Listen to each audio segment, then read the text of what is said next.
Noriu pasidalinti savo mažą istoriją iš mano kelionių. Kaip atsirado šitas nuostabus paveikslas mano namuose.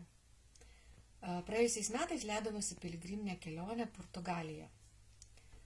Kamino keliu, kuris driekėsi nuo Porto iki Santiago de Compostela palei vandenyną. Į šią kelionę išvykau su anūke. Kai papasakojau apie savo planus, prisijungti panoro ir Marija iš Maskvos. Ji senai svajojo nueiti šį kelią, tačiau nedrįso leistis į tokią kelionę viena.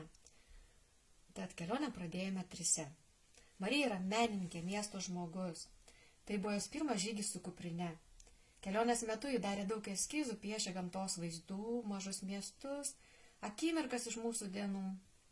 Viename iš paveikslų ji įamžino mūsų anūkę, besilčinčias prie vandenino. Vėliau jau grįžusi namo užbaigė paveikslą ir padovanojo man.